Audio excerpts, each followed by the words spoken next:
Bom dia, irmãos. Eu cheguei na Missão do Arizona já tem 24 dias. Pra mim, tô esperando minha redesignação aqui pra servir no Brasil, né? E tá demorando um pouquinho, mas vai vir no tempo que o Senhor achar melhor e esse vai ser o melhor tempo, né? E pra mim é uma bênção poder compartilhar um discurso com vocês hoje. Teve uma noite familiar aqui em casa em que meu pai, a gente estava falando um pouco mais, né, sobre o Vem e Segue-me, e eu fiz um comentário sobre um discurso do Elder Holland que ele fez para os estudantes da BYU. E meu pai falou assim, isso aí daria um bom discurso. Aí ele falou assim, Mateus, você vai fazer discurso esse domingo, então pode se preparar. Aí eu falei assim, nossa, devia ter ficado calado. Não, brincadeiras à parte, mas para mim é uma bênção muito grande poder compartilhar algumas palavras com vocês hoje. E em tempos de muitas mudanças em todas as nossas vidas, né?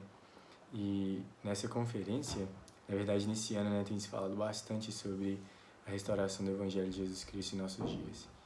E o meu discurso hoje ele vai estar relacionado a um evento da vida de Joseph Smith. E como a gente sabe, o Joseph ele teve a primeira visão em 1820. E desde então, ele e os membros da igreja sofreram bastante perseguição.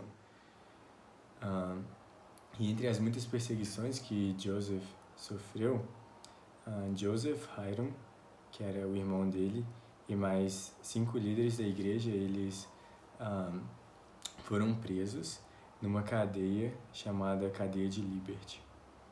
E Joseph ele escreveu todas as experiências que ele passou, né? E algumas das experiências estão nas seções 121, 122 e 123 de Doutrina e Convênios. E se você não tiver lido ainda, eu te convido a ler, porque tem muitas experiências que Joseph teve enquanto ele estava nessa prisão. E hoje é sobre isso que eu vou falar um pouquinho mais. Mas antes de começar, só para a gente poder entender um pouco mais da situação que eles estavam passando, eu vou explicar como era essa cadeia, né, e as coisas que eles estavam passando. Então, em 1838, no primeiro dia de dezembro de 1838, eles foram levados à cadeia. E dezembro é inverno lá em Missouri, que era onde era a cadeia. E levava bastante, era muito frio. E eles não tinham cobertor suficiente, o que já era uma coisa ruim, né? Mas muitas vezes eles faziam fogueira para se aquecer. E como não tinha muita saída de ar, né, o fogo provocava a fumaça, e aí as pessoas estavam na cadeia, né, Joseph e os outros líderes da igreja, eles ficavam intoxicados, que era uma coisa muito ruim. A cadeia tinha apenas 1,80 m, e muitos dos líderes da igreja, inclusive Joseph Smith, eles tinham mais de 1,85 m. Então eles não podiam ficar completamente, né, de pé, mas eles tinham que ficar muitas vezes encurvado, de joelho sentado ou então deitado, né?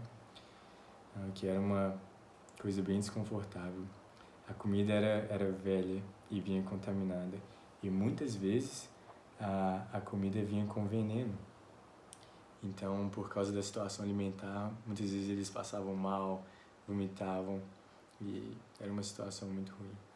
Os guardas que ficavam no andar de cima, então eles ficavam no andar de baixo, e os guardas que ficavam no andar de cima, eles falavam das coisas ruins que estavam acontecendo com os membros, né, do sofrimento que eles estavam passando.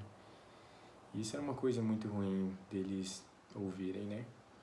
E mesmo assim, o Elder Roberts, que era uma autoridade da igreja do ano de 1900, e o Elder Neil E. Maxwell chamaram a prisão de uma prisão-templo. Mas em que sentido, né? Chamando aquela prisão, porque a gente viu as dificuldades que eles estavam passando. Em que sentido ele estava chamando a prisão de uma prisão-templo? E eles explicam que eles foram, e enquanto eles estavam nessa prisão, né, eles tiveram muitas experiências espirituais. eles receberam muita paz e muita revelação do Senhor. E isso é uma coisa que nos ensina, né? Que mesmo nos momentos de dificuldade, o Senhor ele vai nos dar a paz. Que nós devemos buscar ter nossas experiências espirituais, principalmente nos momentos de dificuldade, né? A todos os momentos, mas principalmente nos momentos de dificuldade. Durante essa quarentena, né? Eu não estava aguentando mais ficar em casa. Eu falei assim, nossa, eu não aguento mais ficar parado. E eu fiz uma oração e falei pro Senhor, né? Senhor, não sei mais o que eu faço.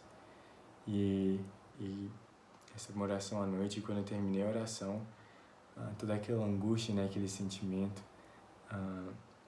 tinha passado. E eu consegui dormir tranquilo. Então, eu sei que o Senhor, ele sempre responde nossas orações. Que nós possamos buscar ter nossas experiências espirituais a todo momento. E principalmente nos momentos de dificuldades, porque as experiências elas vão acontecer. E todos nós vamos enfrentar dificuldades, todos nós vamos enfrentar um pouquinho do que Joseph passou na cadeia de Liberty. Alguns de nós vamos sofrer perseguição, alguns de nós vamos sofrer fome ou separação daquele que amamos. E quando essas dificuldades vierem, a gente pode pensar muitas vezes, né, que Deus nos abandonou. E que Ele esqueceu de nós por um momento, que Ele esqueceu de nós e das nossas famílias por um momento. E na seção 121, nos primeiros versículos, que Joseph Smith escreveu enquanto ele estava na cadeia, ele diz, ó Deus, onde estás? E onde está o pavilhão que cobre teu esconderijo? Até quando tua mão será retida e teu olho, sim, teu olho puro contemplará dos ternos céus os agravos contra teu povo e contra teus servos, e teu ouvido será penetrado por seus lamentos. Sim, ó Senhor, até quando? Aqui é uma súplica dolorosa do profeta, né? Ele fala, ó Deus, onde estás? Esqueceu da gente? Até quando a gente vai ficar sofrendo esse tanto, né? E a gente pode pensar, né, que quando como eu disse antes, a gente pode pensar que quando as dificuldades aparecerem, que o Senhor ele nos abandonou. Mas ele nunca nos abandona. Ele nunca esquece de nós. Ele está sempre vendo tudo, ele está ciente de todas as coisas. E ele vai nos ajudar. Mais tarde, nessa mesma sessão, o Senhor ele responde essa súplica de Joseph Smith. E ele diz, né, meu filho, paz seja com a tua alma. Tua adversidade e tuas aflições não durarão mais que um momento. E então, se as suportares bem, Deus te exaltará no alto e triunfará sobre todos os teus inimigos. Essa é uma resposta do próprio Salvador para ele, né? Fala, meu filho, paz seja com tua alma. Se suportares bem todas as dificuldades, Deus te exaltará no alto e triunfará sobre todos os teus inimigos. Que promessa, né? Eu não tenho dúvida que o Senhor estava ajudando Joseph naquele momento. E tem um hino que não tem em português, mas é um hino que eu gosto muito. E eu fiz a tradução desse hino, e esse hino chama A Bondade do Senhor Não Nos Abandonará. E tem um verso que diz, porque as montanhas desaparecerão, as colinas serão removidas, e os vales se perderão sobre o mar. Mas meu filho, minha filha, minha bondade não irá te deixar. Embora as tuas aflições pareçam às vezes grandes demais de suportar, conheço cada pensamento e preocupação. Eu estou contigo e com eterna misericórdia te socorrerei. E o homem assim, né, que fala, as montanhas desaparecerão, as colinas serão removidas, todas essas tragédias, né? Os vales se perderão sobre o mar, todas essas coisas ruins, mas o Senhor fala, minha bondade não vai te abandonar. Eu vou estar contigo a todos os momentos. Eu conheço cada pensamento e cada preocupação. O Senhor fala, né? E eu estou contigo e com eterna misericórdia te socorrerei.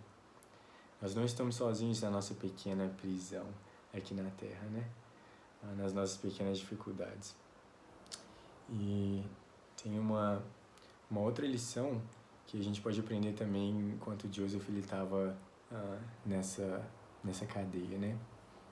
E essa segunda lição é que não significa que nós somos iníquos ou indignos quando coisas ruins acontecem conosco. O que eu estou querendo dizer é que porque algo ruim aconteceu conosco, as nossas famílias, não significa que a gente fez algo de errado nos olhos de Deus. Com certeza o pecado traz tristeza e consequências ruins. E o único jeito de melhorar é através do arrependimento. Mas dificuldades, desafios também vêm para os justos. Joseph Smith estava tentando fazer o seu melhor para seguir o Salvador, para seguir o que o Salvador pediu. E mesmo assim, as dificuldades vieram, né? Jogaram piche e pena nele, jogaram ele e outros líderes da igreja na prisão. Mas quando esses momentos de dificuldades vierem, a gente tem que lembrar do nosso Salvador Jesus Cristo. E que ele já passou por aquilo e muito mais. Então ele sabe as coisas que a gente está passando. Ele foi o homem mais justo dessa terra. Não cometeu nenhum pecado. Mesmo assim, ele sofreu muitas e muitas dificuldades. E por isso ele é a melhor pessoa para poder nos ajudar. Tem uma escritura em Amos 7, 11 e 12 que diz que o Senhor ele passou por todas aquelas dificuldades, todas as tentações, todas as aflições, e por isso ele sabe como nos ajudar. E diz que ele vai nos socorrer, né? E socorrer significa correr até. Então, toda vez que eu penso que a gente está passando por uma dificuldade, por um desafio, eu imagino que o Senhor está correndo até a gente. Que Ele está pegando as nossas mãos e dizendo, filho, vem cá, eu vou andar contigo. E eu sei que só para encerrar essa segunda lição, né, que a gente aprende com o Salvador, né, eu queria dizer que a gente pode ser a pessoa mais digna desse planeta, mais justa. E mesmo assim nós vamos encontrar as dificuldades. As dificuldades, elas têm jeito de não achar, mesmo que a gente não esteja procurando por ela, né? A gente vai ser chamado para poder enfrentar as dificuldades. Mas é sempre mais fácil enfrentar as dificuldades quando o Salvador está do nosso lado. E só para terminar, eu gostaria de ler o último versículo dessa sessão, né, de Doutrina e Convênios. Sessão 123 foi a última sessão que Joseph escreveu enquanto ele estava na cadeia. E o último versículo, que é o versículo 17, diz: Portanto, amados irmãos, façamos alegremente todas as coisas que estiverem ao nosso alcance. E depois aguardaremos, com extrema segurança, para ver a salvação de Deus e a revelação do seu braço. Eu amo essa escritura, né? Façamos alegremente todas as coisas que estiverem ao nosso alcance. Fazer feliz, fazer o que tiver ao nosso alcance, com a intenção de fazer. E depois ele diz, né? É só aguardar, com segurança, que a gente vai ver a salvação de Deus e a revelação do seu braço. A gente vai ver a mão dele em nossas vidas, eu sei disso. Eu sei que Deus, ele cumpre suas promessas serão cumpridas. São cumpridas. Eu sei que nós vamos enfrentar dificuldades nessa vida, todos nós. E é sempre mais fácil enfrentar as dificuldades quando o Senhor está do nosso lado. O Senhor, ele nunca nos abandona. Ele está sempre conosco. Ele sabe todas as preocupações, todos os pensamentos. E ele vai nos ajudar, eu sei disso. E é esse discurso que eu compartilho com os irmãos hoje, no nome de Jesus Cristo, amém.